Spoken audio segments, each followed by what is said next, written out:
है group B और सी स्तर का, इसका फॉर्म आप कैसे भरेंगे। जैसे ग्रुप सी स्तर की जो बहाली है इसमें 10वीं और आईटीआई बोले गए हैं, तो जिसमें प्लम्बर की बहाली है, कारपेंटर की है, जनरेटर ऑपरेटर की है, जनरेटर मैकेनिक का है, लाइनमैन का बहाली है। ग्रुप बी स्तर में देखेंगे सब इंस्पेक्टर की बहाली होने वाली है। बाकी नीचे आएंगे ग्रुप ए स्तर की जो बहाली है इसमें आपको कई सारे वेरियस पोस्ट है, तो अलग अलग पदों के लिए क्वालिफिकेशन भी अलग अलग है। नीचे जब आप आएंगे पूरी जानकारी आपको यहाँ पर मिल जाएगी, आप आकर पूरी जानकारी समझ लीजिएगा।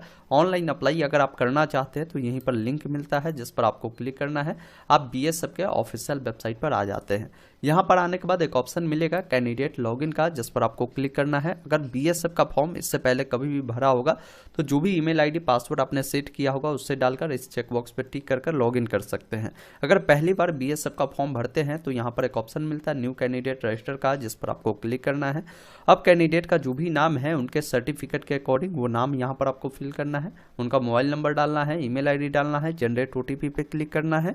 जो ओटीपी आएगा ओटीपी को डालकर आप अपना जो अकाउंट है यहाँ से बना सकते हैं। तो जिनका पहले से अकाउंट बना होगा उनको ये सब जानकारी जैसे पर्सनल डिटेल, एड्रेस हो गया, other detail, qualification detail, work experience certificate detail, ये सब भरने की जरूरत नहीं है। आप डायरेक्ट नीचे क्राइटेरिया वाले ऑप्शन पर आप आ जाते हैं। यहाँ पर आपको बताना है कि किस पोस्ट के लिए आपको अप्लाई करना है, उस पोस्ट को डालकर क्वालिफिकेशन को डालकर आप फॉर्म को अप्लाई कर सकते हैं। लेकिन चलिए मैं आपको पूरी स्टेप बाय स्टेप बताता हूँ। जैसे नए कैंडिडेट जैसे ही अपना ओटीपी वेरीफाई कर लेगा उसके बाद आपको पर्सनल इन्फॉर्मेशन खुलेगा जिसमें आपका नाम, मोबाइल नंबर, ईमेल आईडी देखने को मिलता है। यहाँ पर आपको आइडेंटिटी डिटेल में कोई एक डॉक्यूमेंट देना है। जैसे मान लीजिए आपके पास आधार कार्ड है तो आधार कार्ड को चुनेंगे, आधार नंबर यहाँ पर आपको फिल करेंगे।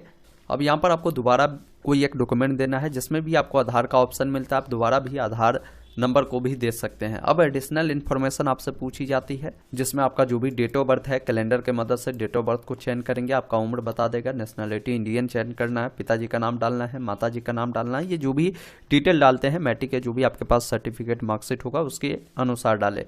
अब आपके शरीर में कोई ऐसा परमानेंट निशान होगा जो जला का हो, कटा का हो, उससे आप यहाँ पर बताएंगे। आप पुरुष है या महिला है उसकी जानकारी देंगे, शादी हो चुकी है तो मैरिड अन्यथा अनमैरिड पर आप क्लिक करेंगे। बाकी डोमिसाइल डिटेल पूछी गई है कि क्या आपके पास डोमिसाइल सर्टिफिकेट है तो आप यहाँ पर रेस करें, और आप किस स्टेट से उससे बनवाया है उस स्टेट को बताएं, और जो भी आपका निवास प्रमाण पत्र संख्या है उससे आपको बताना है।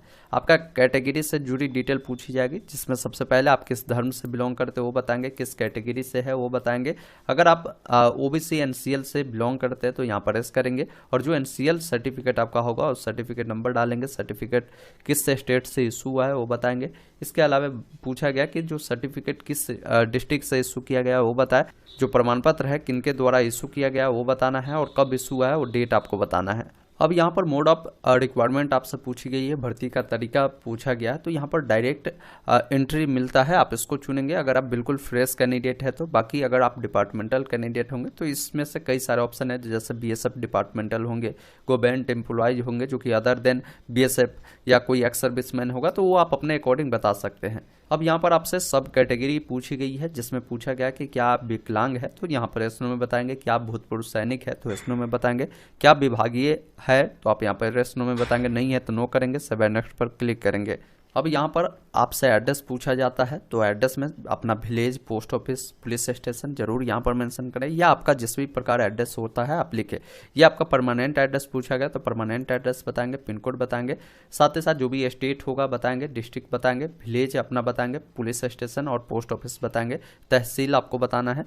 और अगर आपका मान लीजिए परमानेंट करस्पॉन्डेंस सेम है इस चेकबॉक्स पे टिक करेंगे, दोनों फिल होगा, अलग अलग है तो अलग अलग जानकारी फिल करनी है। उसके बाद सेव नेक्स्ट पर क्लिक करना है, जिसमें आपको फिजिकल स्टैंडर्ड के बारे में पूछा गया तो आपकी जो भी हाइट होगा सेंटीमीटर में आपको बताना है, जो भी आपका चेस्ट होगा वो आपको बताना है, और यहाँ पर आपकी जो वेट है वो आपको यहाँ पर बतानी है। बाकी नीचे आएंगे यहाँ पर कुछ जानकारी पूछी जाती है जिसमें आप पर कोई किसी भी प्रकार की जो क्रिमिनल केस है ये सब तो नहीं है, आप यहाँ पर नो कर दीजिएगा। जो गुजरात में दंगे हुए थे उसमें आप थे तो एस नो में उसकी जानकारी देंगे, यहाँ नो करिएगा, फिर सेव नेक्स्ट पर क्लिक करना है। अब यहाँ पर आप क्वालिफिकेशन वाले डिटेल में आ जाते हैं जिसमें सबसे पहले मैट्रिकुलेशन की डिटेल देनी है तो मैट्रिक आप चुनेंगे, मैट्रिक का जो भी आपका सर्टिफिकेट नंबर होगा उसे डालेंगे, किस साल आपने मैट्रिक उत्तीर्ण किया है वो आपको यहाँ पर बतानी है। इसके बाद यहाँ पर आपको राज्य बताने हैं जहाँ से आपने मैट्रिक किया है, बोर्ड आपको यहाँ पर बतानी है। एक ऑप्शन मिलेगा ऐड का जिस पर आपको क्लिक करना है। इस प्रकार मैट्रिक की डिटेल आपका ऐड होता है। इसी अनुसार क्या करेंगे कि आप जो भी आईटीआई किया होगा तो आईटीआई की भी जानकारी आप यहाँ से ऐड कर लेंगे। आईटीआई का जो भी सर्टिफिकेट नंबर होगा, जिस साल पास किया होगा, जिस स्टेट से किया होगा, जिस भी बोर्ड से किया होगा, उससे बताएंगे। ऐड वाले विकल्प पर क्लिक करेंगे, फिर नेक्स्ट वाले विकल्प पर क्लिक करना है। अब यहाँ पर वर्क एक्सपीरियंस बोला गया है, क्या आप जो है एम्प्लॉयज है तो यहाँ पर यस करें, नहीं है तो नो करें, सेव करें और उसके बाद नेक्स्ट वाले विकल्प पर क्लिक करना है। अब यहाँ पर देखिए आपको कुछ डॉक्यूमेंट सर्टिफिकेट अपलोड करने हैं, जिसमें सबसे पहले आपको अपना फोटोग्राफ अपलोड करना है, फिर अपना सिग्नेचर अपलोड करना है, जो भी मैट्रिक का सर्टिफिकेट है उससे अपलोड करना है, आईटीआई का सर्टिफिकेट देना है, कास्ट सर्टिफिकेट अपलोड करना है, डिक्लेरेशन देनी है और एक ऑप्शन मिलेगा सेव एंड नेक्स्ट का, जिस पर आपको क्लिक करना है। इस प्रकार आपका ये डिटेल सेव होता है। अब आपका प्रोफाइल कंप्लीट होता है। आप जब नीचे आएंगे तो यहाँ पर करेंट रिक्वायरमेंट ओपन वाले में देखेंगे, या यहाँ पर आप रिक्वायरमेंट ओपनिंग पर क्लिक करेंगे तो आपके सामने इस प्रकार का डैशबोर्ड खुलेगा, जिसमें आपको देखना है कि आप किस पोस्ट के लिए अप्लाई करना चाहते हैं। ग्रुप बी स्तर के जो पद है उसके लिए करना है, ग्रुप सी स्तर के जो पद है उसके लिए करना है, या ग्रुप सी स्तर में भी जो एयर विंग में बहाली है उसके लिए करना है। तो ये आपको देखना होगा। अब इसके लिए डिटेल जानकारी चाहिए तो आप यहाँ पर देखिए डिटेल व्यू डिटेल वाले जो ऑप्शन दिए गए हैं, जिस पर जैसे ही क्लिक करेंगे तो इसका डिटेल नोटिफिकेशन आ जाएगा। इसमें आपको पूरी जानकारी मिल जाएगी कि इसके तहत कौन कौन से पद रखे गए हैं, आप यहां से देख सकते हैं। अब इसके लिए अगर अप्लाई करना तो अप्लाई वाले विकल्प पर क्लिक करेंगे तो जो भी पोस्ट के लिए आप अप्लाई करेंगे उसके अकॉर्डिंग यहां पर पोस्ट खुलेगा। किस पोस्ट के लिए आप अप्लाई करना चाहते हैं उस पोस्ट को यहां से चयन करेंगे। अब इस पोस्ट के लिए जो भी क्वालिफिकेशन चाहिए उसके बारे में कुछ जानकारी पूछेगा कि मैट्रिकुलेशन आप जो है पास है, यहाँ पर आप यस करेंगे। इसके बाद पूछा गया कि आपने जो है आईटीआई किया है डीजल या मोटर मैकेनिक इन ट्रेडों में, क्योंकि आप जो है मैकेनिक में अप्लाई कर रहे हैं इसलिए ये पूछ रहा है। यही मान लीजिए आप चेंज करेंगे, जैसे लाइनमैन चुनेंगे तो लाइनमैन में देखिए आपको इलेक्ट्रिकल में बोला गया है, इलेक्ट्रिकल वायरमैन में आपके आईटीआई होने चाहिए। तो ये आप जैसे ही पोस्ट चुनते हैं उसके अकॉर्डिंग क्वालिफिकेशन पूछ रहा है, तो यहाँ पर आपको यस करना होगा, बताना होगा कि किसमें आपने आईटीआई किया है, उस ट्रेड को बताएंगे।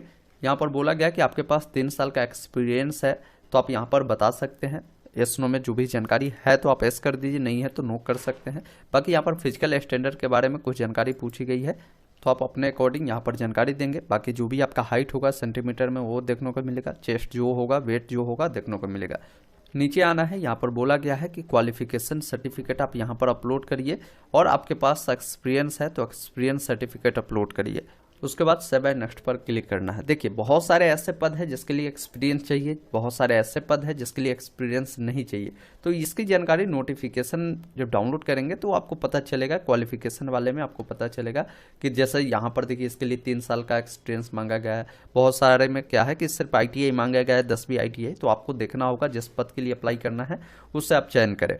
अब आपने जो भी जानकारी फिल किया है सभी जानकारी को देखना है और सेव एंड नेक्स्ट पर क्लिक करते चले आना है।